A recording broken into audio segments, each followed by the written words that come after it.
Go. Bonsoir à tous. Alors, je fais un petit test. Est-ce que vous m'entendez dans le fond? Ouais, c'est bon? Parfait.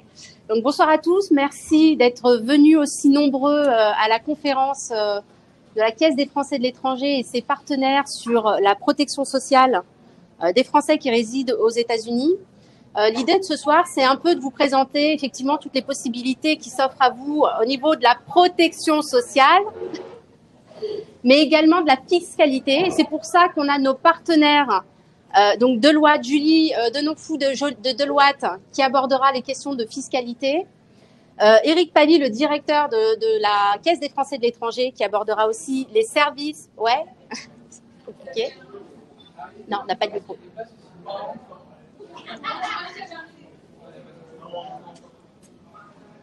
Donc, Éric Pavie, le directeur général de la Caisse des Français de l'étranger, qui abordera les sujets les missions et services de la Caisse.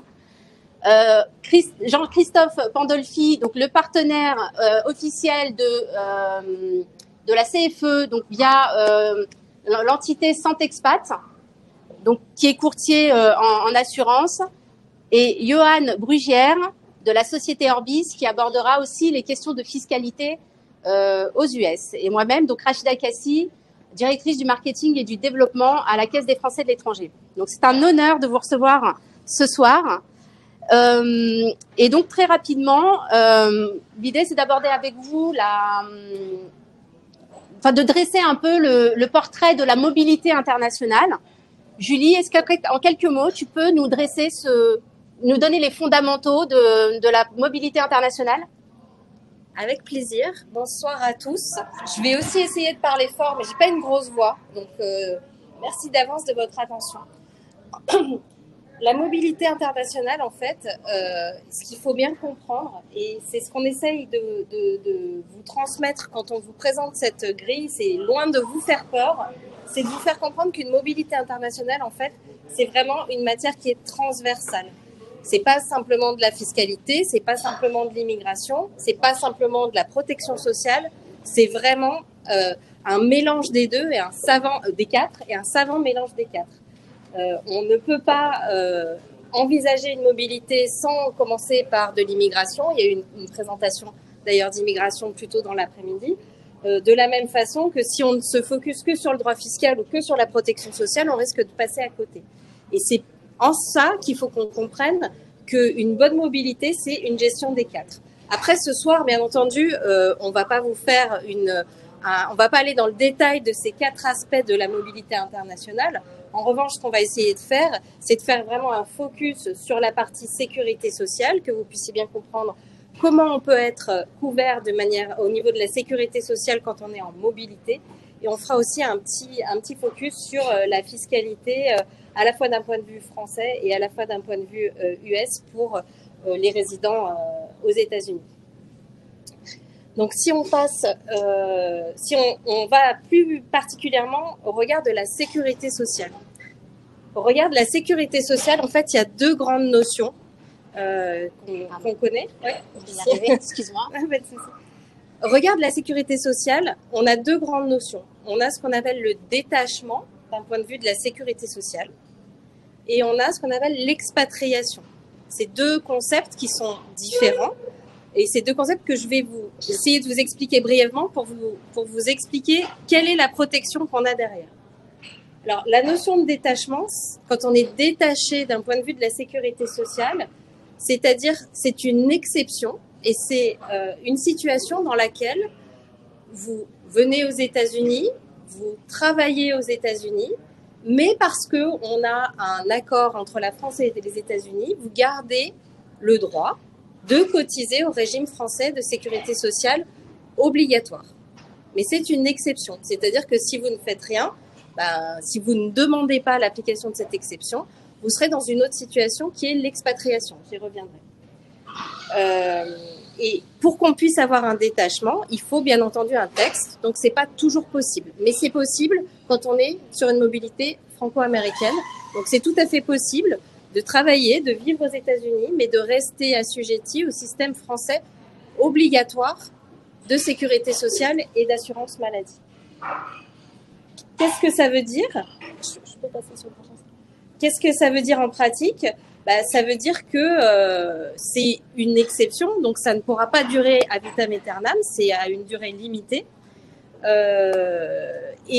Surtout, ça veut surtout dire que pendant que vous êtes aux États-Unis, vous allez continuer à avoir une paye en France. Donc c'est un petit peu plus compliqué que de l'expatriation. De la même façon, et ça c'est quelque chose qui peut être extrêmement compliqué à mettre en œuvre pour les employeurs, ce sont les règles de sécurité sociale françaises qui vont s'appliquer pour tout. C'est-à-dire que toute votre rémunération doit être passée aux cotisations sociales françaises normales, que ce soit votre salaire, mais ça c'est normal, mais ça peut être aussi les avantages en nature, des choses qui sont payées localement, des choses qui sont payées directement par votre employeur ou pas. Et tout ça doit être soumis à la sécurité sociale et passé en paye. Par contre, à contrario, si vous êtes détaché sécurité sociale, naturellement, vous n'avez pas d'obligation de vous affilier aux États-Unis parce que on n'est pas affilié dans deux pays quand on a une convention de sécurité sociale. C'est une pratique qu'on voit souvent, mais qu'on ne voit pas spécialement souvent entre la France et les États-Unis, c'est-à-dire dans le sens France-États-Unis, parce que le système français obligatoire est un système qui est extrêmement coûteux. Il y a une autre façon d'avoir le même style de protection, à la fois pour l'employeur et pour l'employé, qui est la situation de l'expatriation. Alors, la notion d'expatriation, c'est ce que je vous disais, c'est si on ne fait rien, qu'on vient travailler aux États-Unis, par le principe, c'est un principe de territorialité qu'on retrouve beaucoup dans la mobilité internationale. Le principe, c'est je cotise là où je travaille. Donc, si je travaille aux États-Unis, je cotise aux États-Unis. Et donc, mon employeur, qu'il soit américain ou français, ça, c'est pas un problème, il a l'obligation de s'affilier au régime américain et de payer les cotisations sociales américaines. Ce qui induit aussi qu'il y aura une obligation d'avoir une paye dans le pays d'accueil, en l'occurrence les États-Unis, pour à minima payer les cotisations de sécurité sociale. Là, la différence, c'est que tout à l'heure, je vous ai dit que c'était les règles françaises qui s'appliquaient pour la détermination des cotisations, l'assiette, le taux, etc. Là, on est vraiment sur les taux locaux. Donc là, en l'espèce, ce serait sur le FICA, le Medicare, mais avec des prestations qui sont les prestations locales. Là, on est complètement déconnecté du système français, du système du pays d'accueil, et on paye local et on perçoit les prestations locales. Si on peut passer sur le slide suivant. Voilà. Juste celui d'avant, s'il te plaît. Ouais, merci. Et on est complètement déconnecté du pays d'accueil, mais il peut y avoir des cas où quand même, on peut garder un pied dans le système du pays d'origine, en l'occurrence le système français. Il y a des cas où c'est obligatoire. Si vous êtes toujours en contrat français et que vous êtes expatrié d'un point de vue de la sécurité sociale, vous payez les cotisations américaines. Mais par contre, la couverture chômage, c'est une cotisation qui demeure obligatoire. C'est-à-dire que votre employeur a l'obligation de garder une cotisation française si vous avez un contrat français. En revanche, on a des affiliations qui, elles, sont complètement facultatives et qui permettent de garder, si on le souhaite, le pied dans le système français, à la fois pour la maladie, la maternité et la vieillesse, pour la retraite complémentaire et pour le chômage dans certains cas. Et ces affiliations facultatives, en fait, elles sont assez exceptionnelles. C'est pas quelque chose qu'on peut voir dans tous les pays. Et c'est les cotisations qu'on peut effectuer à titre volontaire. Tous les pays ne permettent pas d'avoir des cotisations volontaires. À noter que ces cotisations volontaires, dont on va les voir en détail dans le slide suivant, elles sont assises, c'est-à-dire la base des cotisations, c'est un salaire de référence, c'est-à-dire qu'on peut complètement déconnecter les cotisations du salaire qui est réellement perçu. Et c'est ça aussi qui permet aussi de garder une protection sociale et une retraite qui soit équivalente à celle que vous auriez si vous étiez resté en France, parce qu'on choisit sa base de cotisation, ce qui permet, en maintenant une couverture qui soit équivalente à celle que vous connaissiez quand vous étiez en France, à limiter les coûts à la fois du côté employeur et à la fois de votre côté si c'est vous qui payez ces cotisations. Et là, ce qu'on vous a fait, c'est qu'on vous a fait une sorte de petit tableau récapitulatif avec tous les risques et les branches que vous pouvez avoir dans le système français. Dans le système obligatoire, vous voyez les caisses, c'est l'URSSAF, les caisses de retraite, les assurances privées. Et tous ces éléments peuvent être reconstitués via les régimes volontaires. Vous voyez, il y a la maladie, maternité, invalidité par la Caisse des Français de l'étranger, la retraite complémentaire par les caisses CRE, IRCAFEX, le chômage, France Travail International. Et l'intérêt de tous ces éléments-là, c'est que vous pouvez reconstituer ce que vous voulez comme vous le voulez. Vous pouvez choisir de ne cotiser qu'à ce risque. Vous pouvez uniquement choisir le chômage. Vous pouvez faire ce que vous voulez. C'est volontaire. Il n'y a absolument aucune obligation. Mais vous voyez quand même que, effectivement, la Caisse des Français de l'étranger, vous la retrouvez un certain nombre de fois, elle a une compétence qui est assez large dans ce domaine des cotisations volontaires pour tout ce qui est maladie, maternité, invalidité, décès, AT-MP et également tout ce qui est retraite de base parce que c'est eux qui gèrent le recouvrement des cotisations pour la CNAV. Donc c'est vraiment, effectivement, on le voit, le point d'entrée pour ce qui est des cotisations volontaires. Merci Julie. Du coup, effectivement, quand on regarde ce tableau, si on veut recréer une sécurité sociale à la française, effectivement, la Caisse des Français de l'étranger reste le seul acteur, y compris pour la retraite, et surtout pour la retraite, reste le seul acteur qui peut vous permettre de recréer cette sécurité sociale à la française. À ce propos, Eric, est-ce que tu peux présenter les missions de la CFE, s'il te plaît? Merci Rachida, bonsoir à tous et à toutes. Alors je vais présenter un petit peu justement la Caisse des Français de l'étranger, la CFE.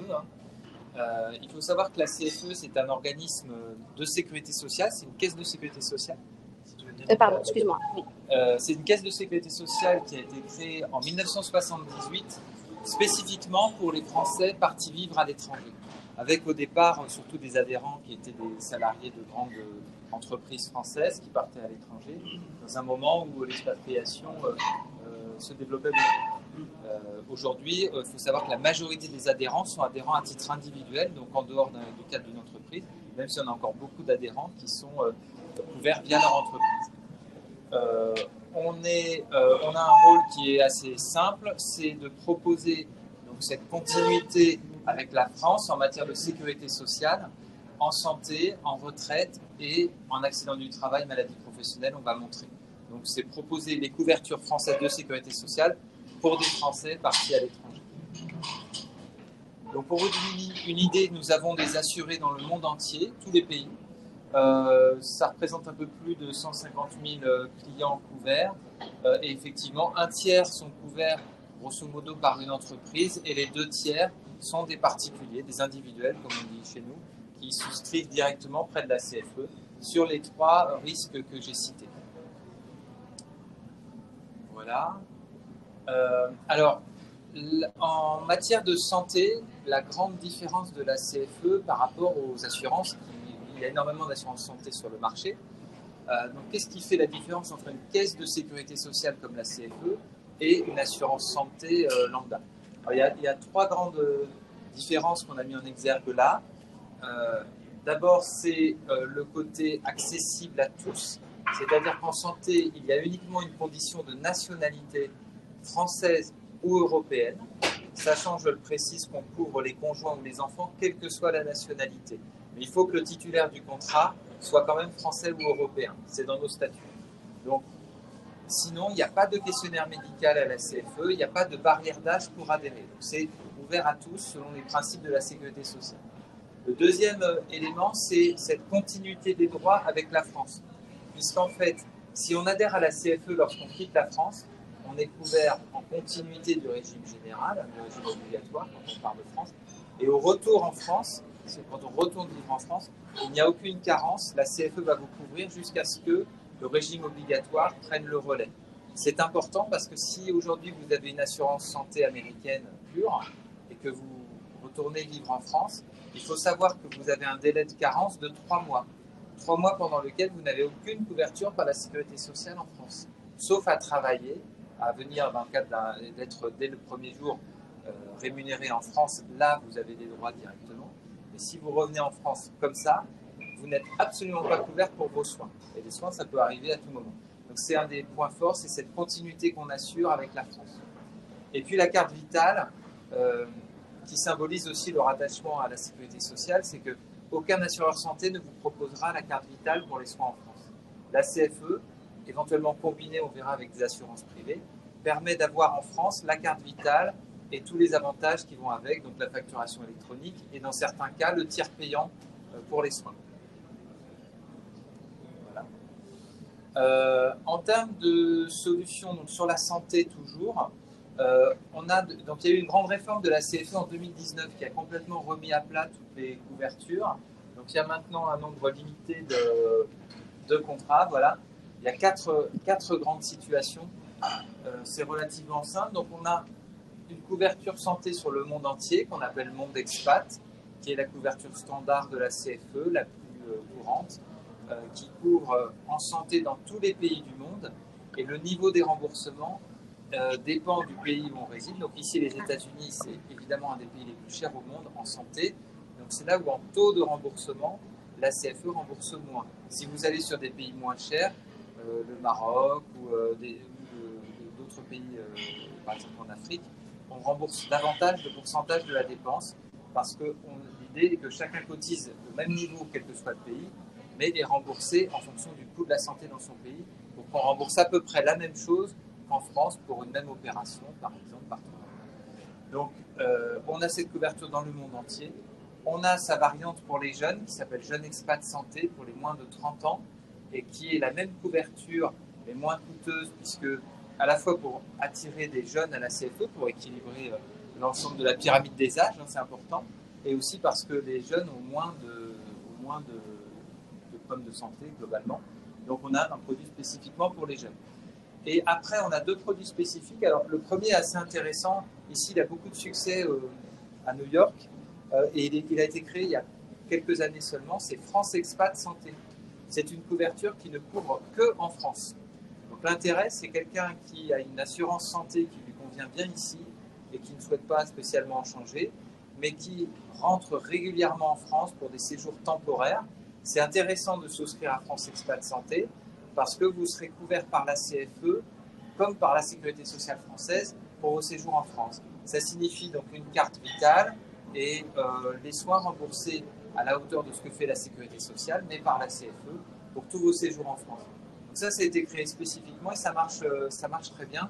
Notamment ici, on a vu beaucoup de personnes qui reviennent régulièrement sur le territoire national. C'est un peu moins cher que le monde expat puisque ça ne vous couvre que en France pour vos séjours réguliers. Retraite expat santé, c'est l'inverse. C'est pour une population de retraités qui vivent aux États-Unis, par exemple, et qui ont cotisé au moins 15 ans au régime général, qui ont leur pension de retraite, qui désormais, du coup, ont des droits à la sécurité sociale à vie, qui continuent à pouvoir se faire soigner en France. La sécurité sociale leur donne une carte vitale et les rembourse en France.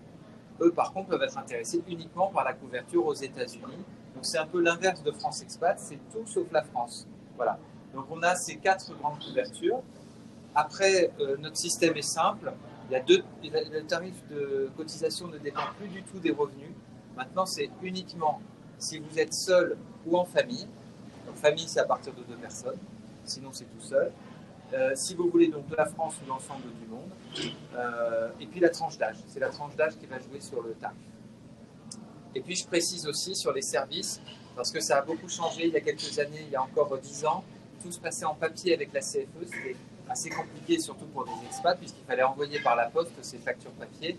Maintenant, on a une appli numérique qui permet de prendre en photo ces factures et on a un compte en ligne sécurisé qui en plus va être refondu dans 3 mois et qui permet de déposer ces demandes de remboursement, de nous écrire et de suivre l'avancée des dossiers.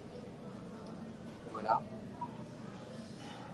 Juste pour insister sur l'importance de se couvrir en santé, on vous a mis ici un petit extract des tarifs moyens qui sont constatés.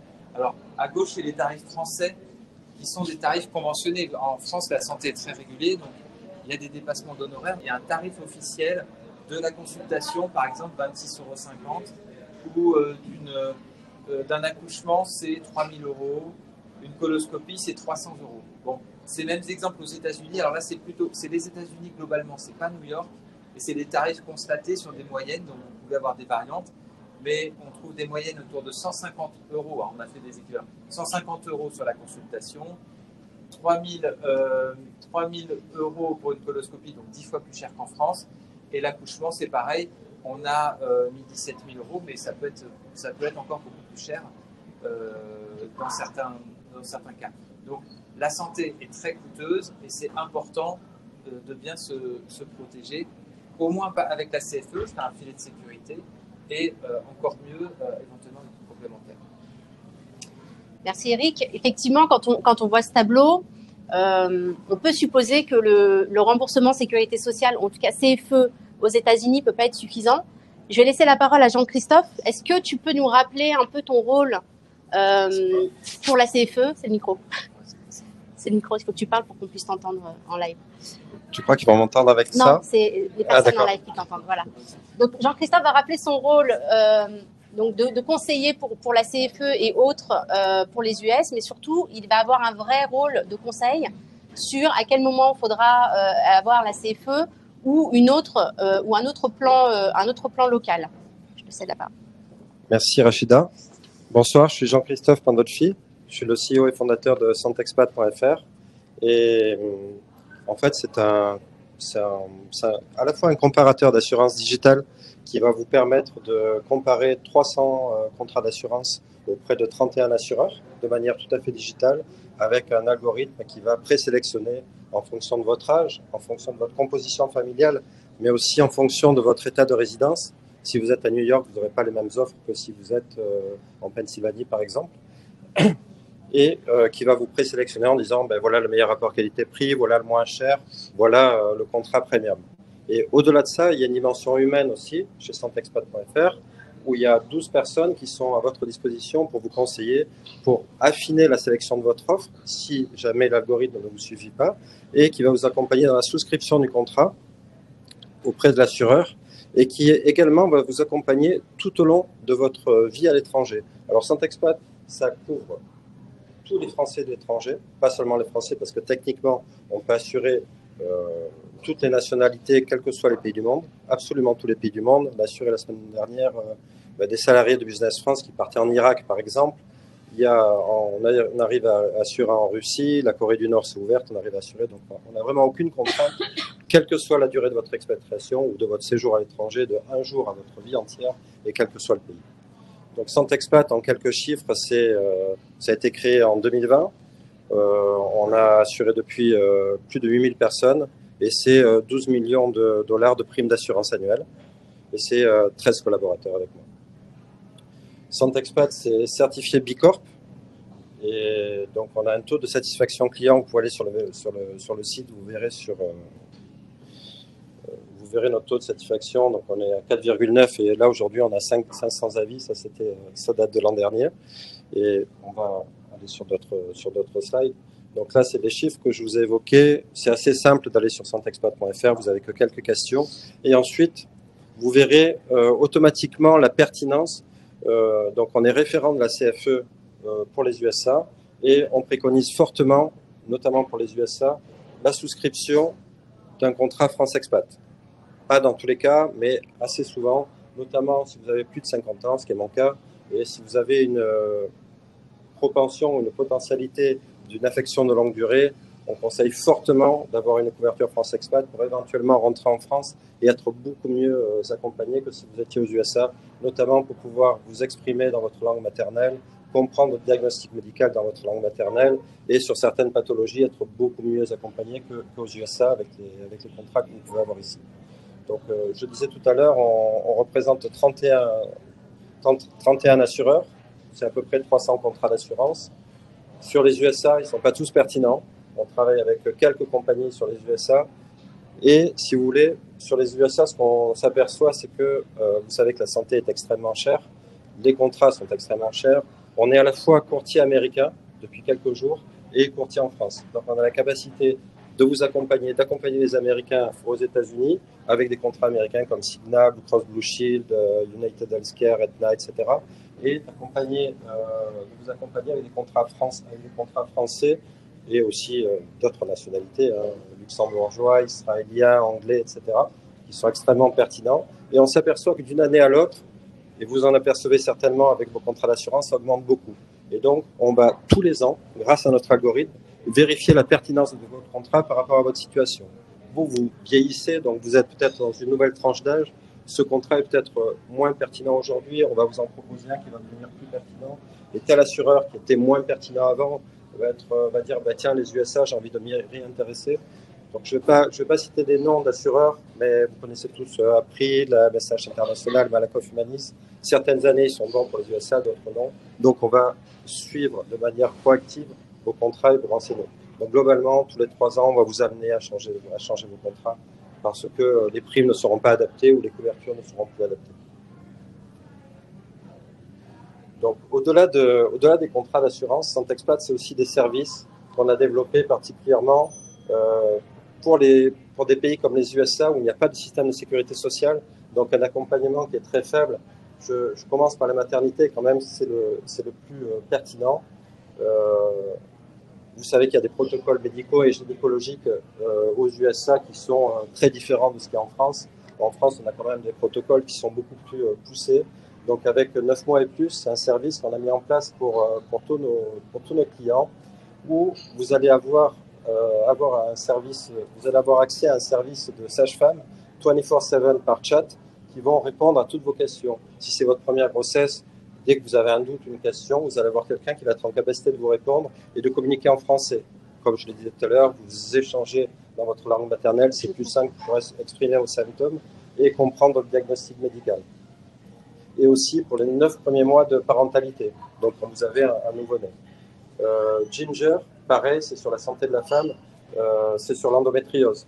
Donc l'endométriose, on s'est aperçu que c'était la maladie de l'année l'an dernier en France. C'est très bien accompagné en Angleterre. Et c'est fort de notre expérience en Angleterre où on a vu quand même qu'il y avait énormément de services, de choses à faire. Aux États-Unis, c'est peu connu selon les États ou selon le gynécologue chez qui vous allez. Et là, on va vous aider, on va vous accompagner dans la détection de la maladie et dans la prise en charge de la maladie, à la fois financière et en termes de conseils. On a développé un accès aux services de téléconsultation, ça dépend de l'assureur. Lorsque l'assureur dispose d'un service de téléconsultation qui n'est pas très pertinent, parce que c'est super compliqué parfois de prendre rendez-vous avec un médecin par téléphone, souvent aux horaires français avec des numéros de téléphone français, on a développé des applications qui vous permettent avec votre smartphone de cliquer sur un bouton et d'avoir accès avec un médecin dans le quart d'heure. Dismed, c'est pour vous accompagner sur toutes les problématiques d'orthophonie.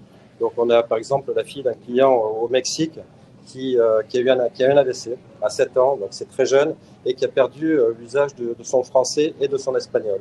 Donc, c'était facile, plus simple pour elle de réapprendre son espagnol au Mexique, mais en français, comment réapprendre l'espagnol?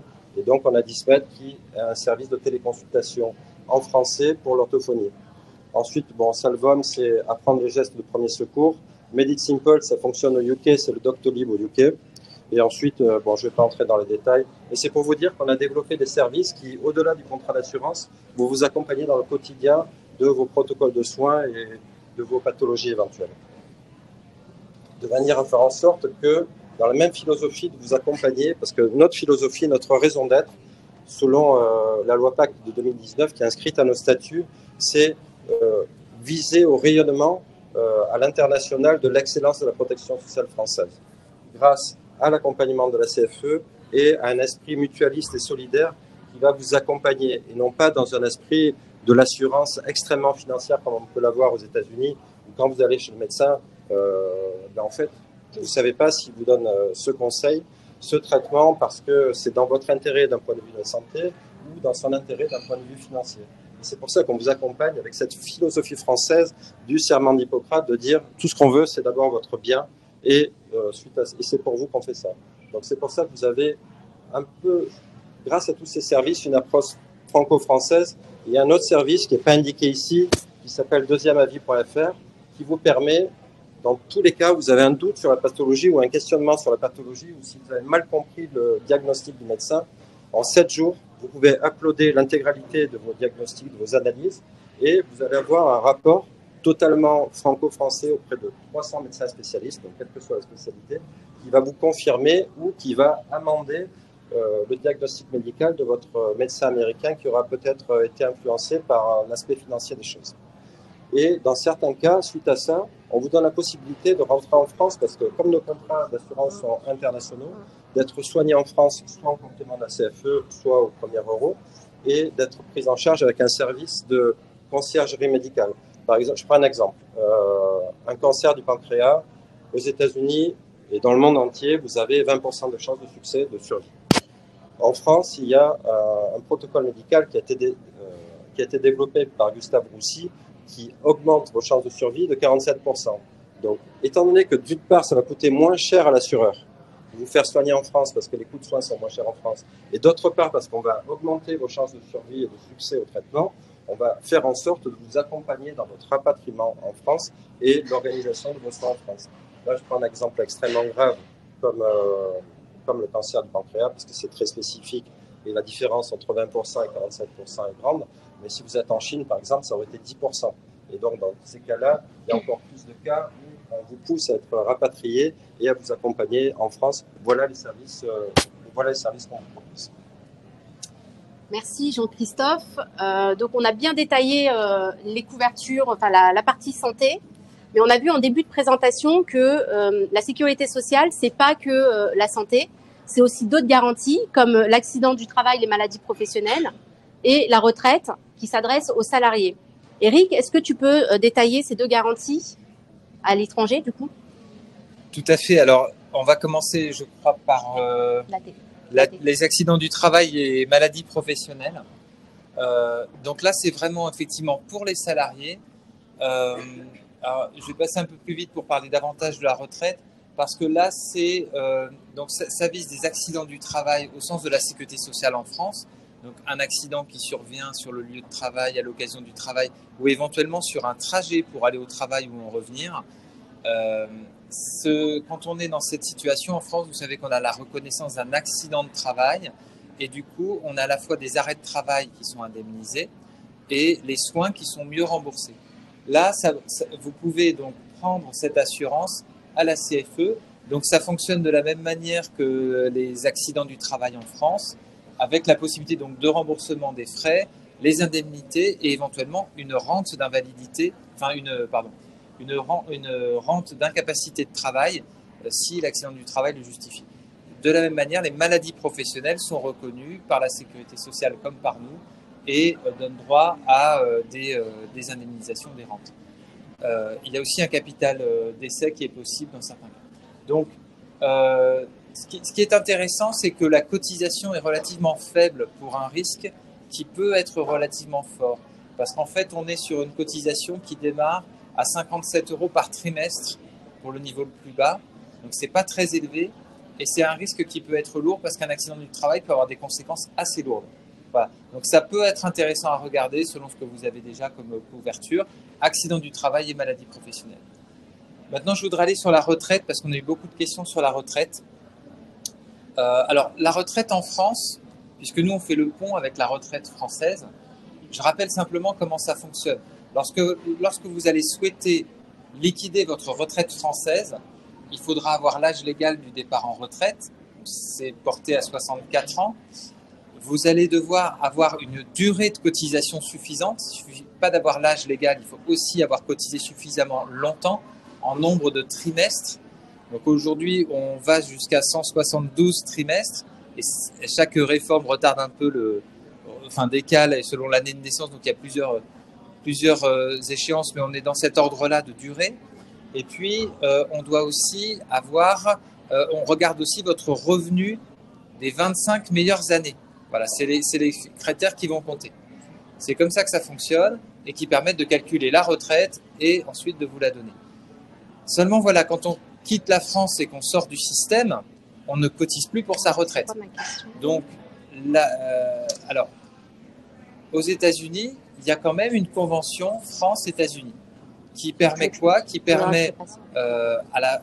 vous permet de faire valoir les trimestres cotisés ici à la sécurité sociale américaine en retraite pour qu'ils soient comptabilisés en France. Mais vous validez dans ce cas uniquement des trimestres, des durées de cotisation, mais pas du tout des montants. C'est-à-dire que vous validez, ça vous permet de cheminer vers vos 170, 172 trimestres, mais ça ne permet pas de valoriser un niveau de salaire qui souvent en plus est plutôt plus important ici qu'en France. Donc c'est déjà un avantage, non pas à tous les pays, mais ça n'est pas l'équivalent de la CFE, puisque la CFE, en cotisant par la CFE, vous validez non seulement des trimestres, mais aussi un montant de revenu, puisqu'on va vous demander donc, votre niveau de revenu et vous allez cotiser à la CFE l'équivalent de ce que paye un salarié en France sur le même niveau de salaire. Alors c'est plafonné, et le plafond n'est pas très élevé en France sur la retraite de base, c'est-à-dire qu'on cotise jusqu'à 46 000 euros de salaire. Au-dessus, on ne cotise plus pour sa retraite. Ça veut dire que la retraite n'augmente plus, mais on ne cotise plus non plus. Donc là, selon votre tranche de revenus, les cotisations, pour vous donner une idée, vont de 1 000 à 2 000 euros par trimestre. Et ça vous permet donc de valider non seulement des trimestres, comme vous le faites déjà avec la convention franco-américaine, mais aussi des montants. C'est pour ça que c'est intéressant, même s'il y a une convention de sécurité sociale franco-américaine, de cotiser quand même à la retraite. Et j'ajoute aussi, pour ceux qui font des carrières un peu multinationalité, c'est que la convention avec la France, vous pouvez la faire jouer une fois, mais si vous faites différents pays qui ont des conventions, par exemple si vous allez aussi au Maroc ou dans d'autres pays qui ont des conventions avec la France, vous ne pouvez pas faire jouer 5 conventions différentes. L'Europe a aussi un système de coordination et c'est limité. Je crois que c'est une convention maximale ou 2. Donc vous ne pourrez pas faire jouer ce système sur des carrières trop internationales. La CFE gomme toutes les expatriations successives parce que vu de la caisse de retraite, vous aurez une carrière continue comme si vous n'aviez jamais quitté la France. Comment ça fonctionne concrètement? En fait, c'est assez simple. Donc, on vous situe sur le niveau de revenu, on vous donne un niveau de cotisation. Chaque trimestre, vous payez la CFE et la CFE reverse à la CNAV les trimestres que vous avez cotisés. Et donc, votre relevé de carrière continue à s'alimenter comme si vous étiez encore en France. Donc, c'est vraiment intéressant. Simplement, alors on a mis là les conditions. Tout le monde ne peut pas adhérer sur l'assurance retraite. Il y a des conditions qui sont fixées dans la loi. Donc, d'être né en France ou bien d'avoir été affilié en France pendant au moins 5 ans. Donc, même en tant qu'enfant, on peut avoir été affilié 5 ans si on a vécu 5 ans en France. Et éventuellement de manière discontinue. Ou bien avoir cotisé 6 mois à la retraite avant de quitter la France. Et puis, il faut être salarié ou bien être chargé de famille ou inactif. Alors, je ne peux pas détailler, c'est des critères un peu compliqués, donc on peut voir les cas après si vous voulez de chacun. Mais il y a ces critères pour être autorisé à cotiser à l'assurance vieillesse. Voilà, donc c'est l'assurance retraite et qui est intéressante à explorer. Et je signale juste, et je terminerai par là, qu'il est aussi possible de cotiser pour sa retraite complémentaire. Vous savez qu'en France, on cotise obligatoirement sur 2 niveaux de retraite. La pension de base, c'est celle de la CNAV, qui est payée par les CARSAT, et vous avez un régime au-dessus qui s'appelle l'Agirc-Arrco, qui est la retraite complémentaire. Il est aussi possible de cotiser auprès d'autres organismes que nous, comme Malakoff Humanis notamment, à sa retraite complémentaire pour avoir une retraite équivalente totalement à celle qu'on a en France. Voilà. Merci Eric. Alors là, on a bien abordé les sujets de la sécurité sociale. Je précise juste qu'à l'issue de la présentation, il y aura un petit cocktail. Si vous souhaitez qu'on aborde plus en profondeur les questions ou qu'on personnalise les réponses, il n'y a pas de souci. Vous pourrez échanger avec nous juste après la conférence. Là, on va aborder du coup un autre sujet qui est assez complexe quand on vit à l'étranger, c'est la fiscalité. Et Julie, tu pourras revenir sur les questions des obligations fiscales françaises pour les non-résidents fiscaux. Exactement. C'est ça? Exactement. Mais qu'est-ce qu'un non-résident? Qu'est-ce qu'un non-résident fiscal? C'est ça. Déjà, probablement que c'est vous, en fait. Les non-résidents fiscaux de France, c'est des gens qui ne remplissent plus les critères pour être considérés comme résidents fiscaux. Vous me direz, c'est logique. Mais ça veut dire que vous ne vivez plus en France, vous n'avez plus votre foyer en France, vous ne travaillez plus à titre principal en France et vous n'avez plus en France le centre de vos intérêts économiques. À partir du moment où on n'a plus tout ça, on est considéré comme non-résident fiscal de France. Est-ce que ça veut dire pour autant qu'on n'a plus d'obligations fiscales? Pas forcément. Pas forcément, parce qu'en tant que non-résident fiscal, on garde des obligations à partir du moment, et ça c'est vraiment le point à retenir, si vous voulez retenir quelque chose sur la fiscalité des non-résidents, c'est je garde une obligation fiscale française si je perçois des revenus de source française alors que je suis là aux États-Unis. Okay, et les revenus de source française, le Code général des impôts les listes en fait, et on en a des principaux qu'on voit énormément. C'est bien entendu tout ce qui provient de l'immobilier qu'on a en France. C'est un des plus, ce qui génère le plus d'obligations fiscales pour les non-résidents. C'est-à-dire que si vous avez gardé la propriété d'un bien en France, que vous le louez, que ce soit meublé, pas meublé, après il y a différents régimes qui s'appliquent aussi aux non-résidents, mais vous avez l'obligation de déposer une déclaration en France et de payer de l'impôt en France. D'accord ? Je vais pas. Mon point est vraiment d'attirer votre attention sur cette obligation-là. Je ne vais pas détailler tous les régimes dans les slides qui vous seront présentés. Vous aurez du détail et j'aurai plaisir à vous en parler un peu plus tard si vous voulez un peu plus de détails pendant qu'on pourra échanger après. Mais vraiment, il faut que vous ayez en tête que si vous percevez quoi que ce soit de la France, des revenus fonciers, ou si vous percevez par exemple aussi une retraite versée en contrepartie d'une activité que vous aviez exercée en France et que vous êtes aux États-Unis, ce sont des éléments qu'il va falloir faire apparaître dans une déclaration d'impôt. Et cette déclaration d'impôt, elle va pouvoir générer une imposition en France avec de l'impôt à payer. Autre chose, si on en reste sur la partie immobilière, au-delà de l'impôt sur le revenu, on peut avoir aussi de l'impôt sur la fortune immobilière. Et cet impôt sur la fortune immobilière, il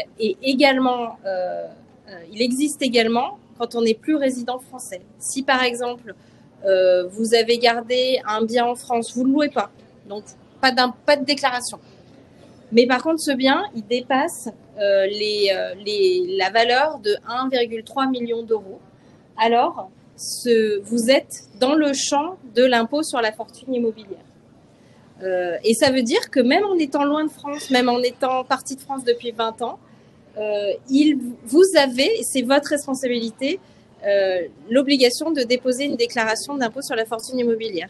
Le fisc français ne va pas venir vous poser de questions, pas jusqu'à un certain point, et c'est à vous vraiment de faire le premier pas et d'aller faire cette déclaration d'impôt. Vous voyez là, vous avez un barème, c'est pas énorme, mais néanmoins, ça reste votre obligation de déposer cette déclaration. Et tout ça, et tout cet impôt français, vous allez devoir le payer, mais en même temps, vous êtes résident américain, donc peut-être qu'effectivement, il va falloir se poser la question sur qu'est-ce que je dois faire du côté américain pour déclarer éventuellement ces revenus. Est-ce qu'il y a une double imposition? Est-ce qu'il n'y en a pas? On a une convention, fort heureusement, mais c'est vrai que quand on est en mobilité, c'est important d'être bien accompagné en matière fiscale, que ce soit en France, si vous avez des revenus qui génèrent de l'impôt, ou aux États-Unis pour bien prendre en compte cette situation particulière de résidents à l'étranger, mais qui perçoivent des revenus de source française. Merci Julie. Mais ça veut dire du coup que si on paye des impôts en France, on n'en paye pas aux États-Unis? Non, c'est bien sûr. C'est pas si simple. Non, en fait, c'est ce que je disais, il y a une convention fiscale qui permet d'éviter la double imposition, mais il y a aussi pas mal de spécificités. Non seulement, voilà, on ne paye pas dans les deux pays, mais il y a quand même des spécificités au niveau américain qui font que nous, Français, avec notre mindset de Français, avec nos produits, avec fiscalité particulière français, on peut être assez surpris de ce qui se passe aux États-Unis, effectivement, parce que tout ne s'exporte pas. Mais ça, effectivement, je pense que Johan pourra vous en parler.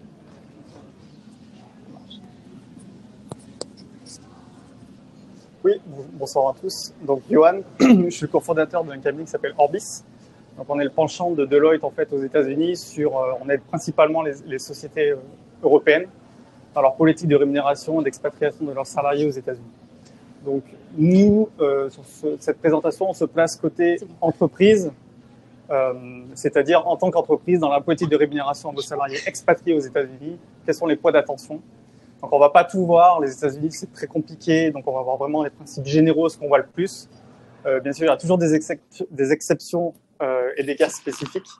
On pourra en discuter après, mais voilà, là, c'est le cas général.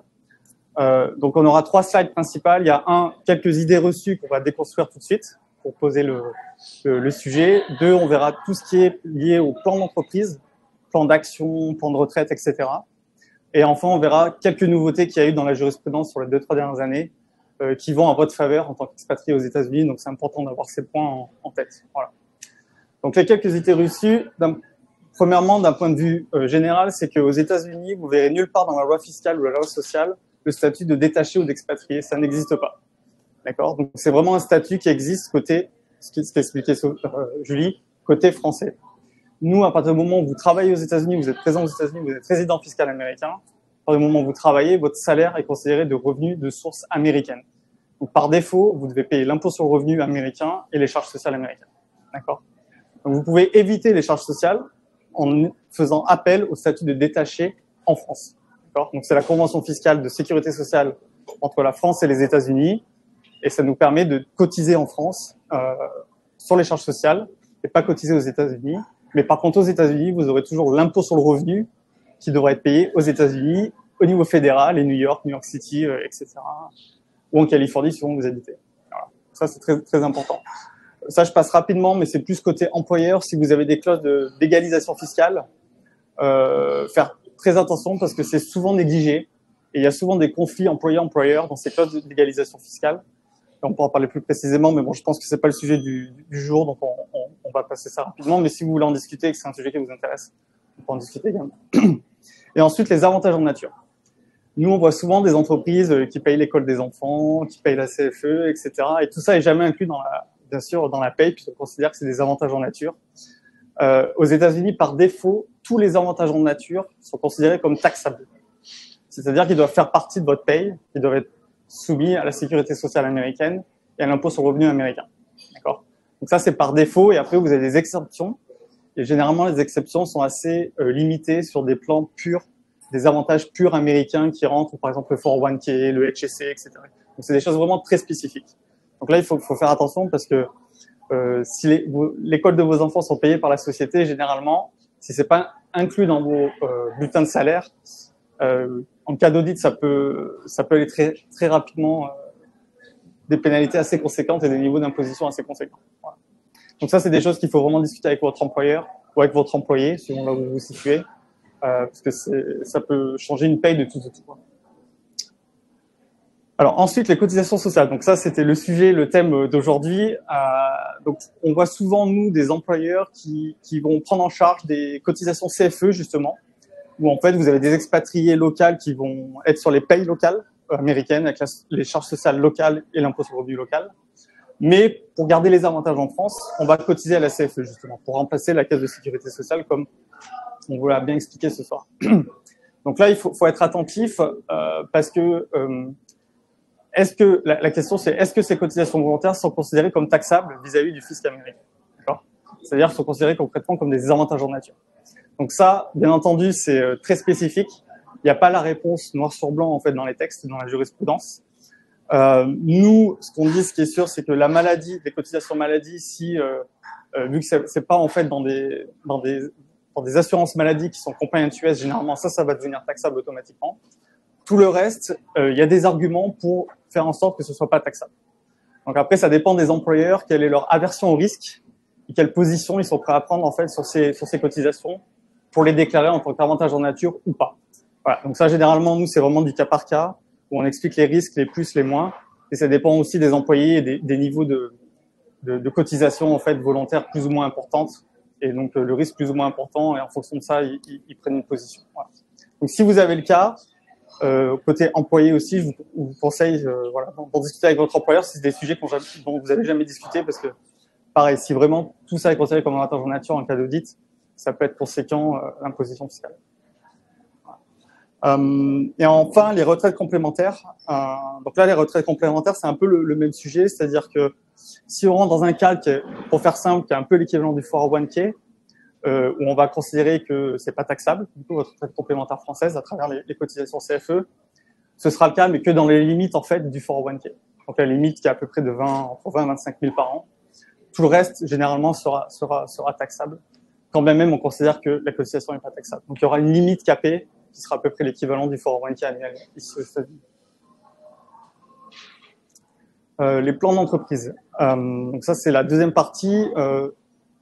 Alors, on a deux parties. On a tout ce qui est les plans d'equity incentive. Donc, si vous avez des actions ou des stock options ou l'équivalent des actions gratuites dans vos sociétés, ou sinon les plans, tout ce qui est plan d'épargne salariale ou plan de retraite. Sur les plans d'equity incentive, là où il faut être attentif, c'est que généralement en France, vous avez des plans qu'on appelle qualifiés, c'est-à-dire vous avez une société française avec un plan français, donc c'est qualifié. Généralement, vous allez payer des impôts. Je fais très simple, mais quand vous allez vendre des actions sous-jacentes, le jour où vous pouvez les vendre. C'est ce qu'on appelle les plans qualifiés. Quand vous venez aux États-Unis, ces plans ne sont pas qualifiés automatiquement. Pas nécessairement. Et donc, qu'est-ce que ça veut dire? Ça veut dire que s'ils ne sont pas qualifiés, pendant la durée de la vie du contrat, du vesting ou la durée de vie que vous avez ces actions ou ces options en fait sous-jacentes, il peut y avoir des taxations qui interviennent, quand bien même vous n'avez pas vendu les actions sous-jacentes. Donc ça, c'est très embêtant parce que vous pouvez vous retrouver avec une imposition sans avoir de cash, une imposition américaine sans avoir eu le cash au niveau français. C'est même encore pire que ça, c'est-à-dire que vous aurez le cash quand vous vendrez en France, ce sera potentiellement plus tard, mais en France, ce sera beaucoup plus tard, et donc vous ne pourrez pas prendre le crédit d'impôt payé aux États-Unis sur l'impôt que vous allez payer en France lorsque vous allez vendre ces actions. Donc il faut être très attentif là-dessus. Nous, quand on se place côté employeur, ce qu'on dit toujours, c'est revoir tous ces éléments avant que les expatriés viennent s'expatrier réellement, parce que l'impact est vraiment significatif. Voilà. Donc là, je vais passer, il y a différents... Voilà, les actions gratuites, ce qu'on appelle les MANCO, mais je pense pas que c'est le sujet. Et si vous avez tout ça à travers des PE, PEA, ça aussi, c'est des plans, en fait, qui sont qualifiés, qui sont avec des régimes fiscaux avantageux en France, mais qui sont inconnus du fisc américain. Donc, le fisc américain, pour eux, le PE, le PEA, ça n'existe pas. Et donc, ils regardent ce que vous avez dans le PE ou le PEA directement, comme si vous le détenez directement. Donc, ça peut créer des frottements fiscaux importants. Donc, ça, c'est pareil à regarder avant même de mettre le pied aux États-Unis. En tout cas, c'est la best practice. Voilà. Et enfin, les plans de retraite. Donc, on a quand même une convention fiscale entre la France et les États-Unis qui est relativement avantageuse par rapport à d'autres conventions fiscales. Et donc, on peut avoir des plans de retraite, notamment si vous avez des plans PERCO, ce qu'on appelle des articles 83, des plans de retraite article 83, où ceux-là, on pourra considérer, en tout cas, qui sont ce qu'on appelle, qui rentrent dans le cadre des plans de retraite non taxables aux États-Unis. Et à ce moment-là, tout ce qui se passe dans ces plans sont vraiment que taxés en France et jamais aux États-Unis. Donc ça, faites attention parce que ça serait dommage de taxer les avantages que vous tirez de ces plans-là, alors qu'ils sont dans un régime en fait conventionnel de faveur en tant que résident américain. Voilà. L'article 82, alors ça je le précise parce qu'on l'a vu une fois avec Deloitte, donc c'était pour le fun, mais l'article 82 est totalement différent de l'article 83, c'est l'opposé, donc faites attention si vous le voyez. Je l'ai vu une fois dans ma carrière, mais bon, c'était pour le fun qu'on le précisait. Voilà, c'est plus ou moins... Voilà. Et enfin, t'as un slide.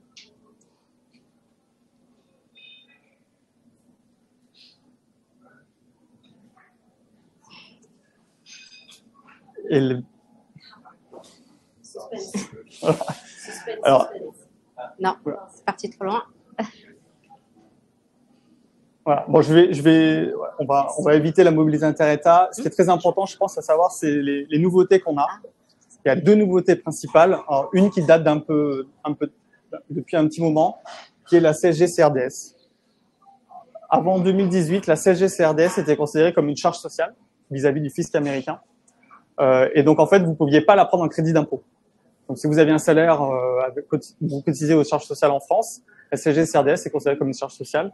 Donc, si vous payez de l'impôt en France, la CSG-CRDS ne pouvait pas être créditée sur votre impôt américain. Maintenant, c'est plus le cas. Vous pouvez en fait créditer la CSG-CRDS sur l'impôt que vous payez en fait aux États-Unis. Ça peut aussi s'appliquer sur tout ce qui est les revenus d'investissement, notamment si vous avez des dividendes, des intérêts sur lesquels il y a des retenues à la source et vous êtes soumis potentiellement à la flat tax. Vous avez la partie en fait prélèvements sociaux qui correspond à la CSG-CRDS, qui peut être pris en crédit sur vos impôts américains. Donc là, pareil, c'est un avantage. Et alors, le bon point, c'est que ça a été mis en place en 2018, je crois. Peut-être que j'ai une bêtise. Mais on peut revenir jusqu'à 10 ans en arrière. Donc, si vous n'avez pas fait cela, pas pris ces crédits d'impôt sur vos déclarations américaines, on peut corriger 10 ans en arrière et demander des remboursements sur 10 ans en arrière. Et la procédure est relativement simple, en fait. C'est pas très compliqué, donc voilà, ça vaut le coup de regarder. Et enfin, très important, mais alors ça concerne peut-être des Américains, des gens qui ont des green cards qui vivent en France, mais ça peut aussi concerner des Français aux États-Unis. c'est que donc depuis octobre 2023, on a eu un nouveau cas de la Cour, nouveau cas de jurisprudence, où en fait, généralement aux États-Unis, sur les impôts d'investissement, vous avez l'impôt sur le revenu, mais vous avez une taxe complémentaire qu'on appelle la Net Investment Tax, qui est le 3,8% complémentaire sur les revenus de dividendes, de plus-value et d'intérêts, généralement, et puis d'autres. Et avant, généralement, sur ces revenus-là, notamment les revenus fonciers, si vous payez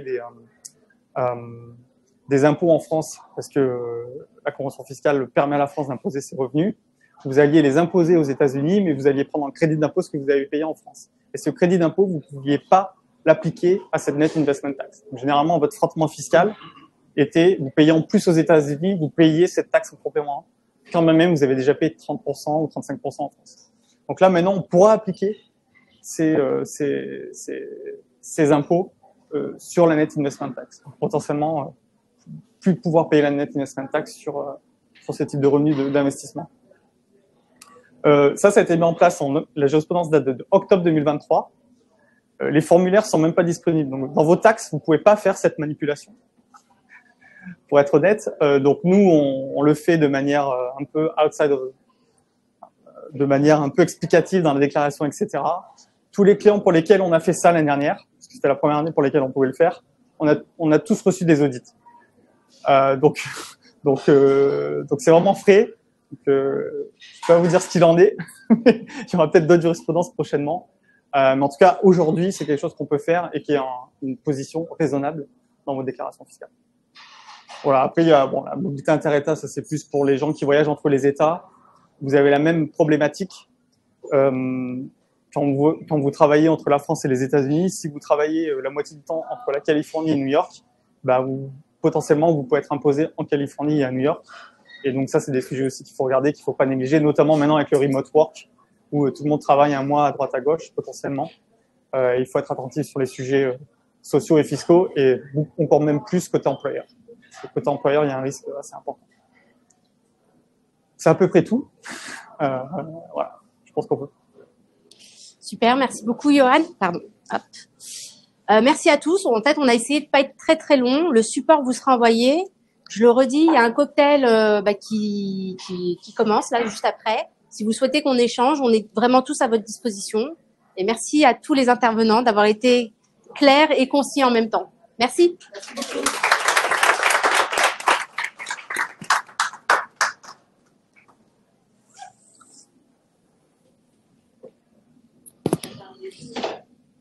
Ah.